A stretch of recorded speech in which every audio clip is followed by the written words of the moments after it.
الحمد للہ رب العالمین والصلاة والسلام علی سید الانبیاء والمرسلین۔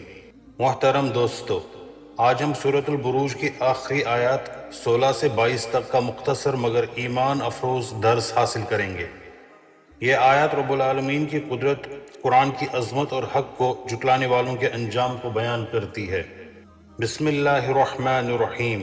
فعال لما یرید، یعنی اللہ وہی کرتا ہے جو چاہتا ہے۔ He is the doer of whatever he intends۔ دنیا میں انسان اپنی طاقت، دولت یا حکومت پر ناز کرتا ہے، لیکن اصل اختیار صرف اللہ کے پاس ہے۔ جب اللہ کسی کام کا فیصلہ فرما دے تو کوئی طاقت اسے روک نہیں سکتی ہے۔ یہی ایمان بندے کے دل میں سکون پیدا کرتا ہے کہ ہمارا رب ہر چیز پر قادر ہے۔ هل اتاک حدیث الجنود فرعون و ثمود، کیا آپ کے پاس لشکروں کی خبر پہنچی، فرعون اور قوم ثمود کی؟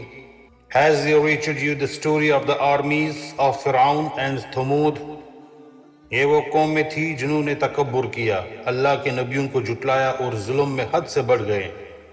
فرعون اپنی بادشاہت پر گھمنڈ کرتا تھا اور خود کو خدا کہتا تھا، نعوذ باللہ، جبکہ قوم ثمود نے حضرت صالح علیہ السلام کی نافرمانی کی۔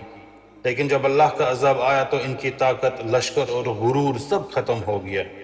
اس سے ہمیں سبق ملتا ہے کہ ظلم اور تکبر ہمیشہ تباہی کی طرف لے جاتا ہے۔ بل الذین کفروا فی تکذیب، کافر لوگ حق کو مسلسل جھٹلاتے رہتے ہیں۔ But those who disbelieve are in persistent denial۔ آج بھی بہت سے لوگ قرآن کی سچائی دیکھنے کے باوجود اپنی خواہشات، غرور اور دنیا کی محبت کی وجہ سے حق قبول نہیں کرتے۔ مومن کا کام یہ ہے کہ وہ صبر اور حکمت کے ساتھ حق کا پیغام پہنچاتا رہے۔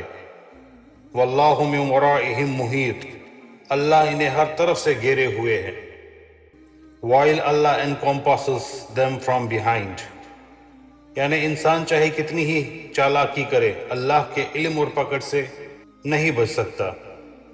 اللہ ہمارے اعمال، نیتوں اور دلوں کے راز تک جانتا ہے۔ یہی احساس انسان کو گناہوں سے بچاتا اور نیکی کی طرف لاتا ہے۔ بل ہوا قرآن مجید، یہ ایک عظمت والا قرآن ہے۔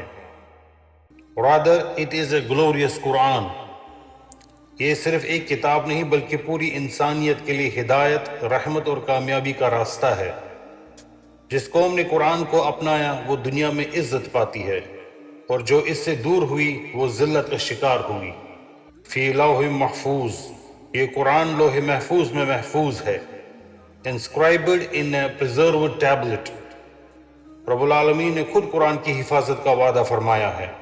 1400 سال گزرنے کے باوجود قرآن آج بھی اسی طرح محفوظ ہے جیسے نازل ہوا تھا۔ یہ اللہ کی عظیم نشانی ہے۔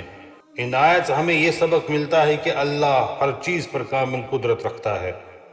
ظلم اور تکبر کا انجام تباہی ہے۔ قرآن مجید عظیم اور محفوظ کتاب ہے۔ مومن کو ہر حال میں اللہ پر بھروسہ رکھنا چاہیے، اور کامیابی صرف اللہ اور اس کے قرآن سے وابستگی میں ہے۔ آخر میں دعا ہے کہ اللہ تعالی ہمیں قرآن مجید کو سمجھنے، اس پر عمل کرنے اور اپنی زندگیوں میں نافذ کرنے کی توفیق عطا فرمائے۔ اللہ ہمارے دلوں کو ایمان کی روشنی سے بھر دے، ہمیں حق پر ثابت قدم رکھے اور قرآن کو ہمارے لیے دنیا و آخرت میں کامیابی کا ذریعہ بنائے۔ رب العالمین ہمیں فرعون اور دوسری سرکش قوموں کے انجام سے عبرت حاصل کرنے کی توفیق دے، اور ہمیں عاجزی، صبر اور تقوی والی زندگی نصیب فرمائے۔ وآخر دعوانا ان الحمد للہ رب العالمین۔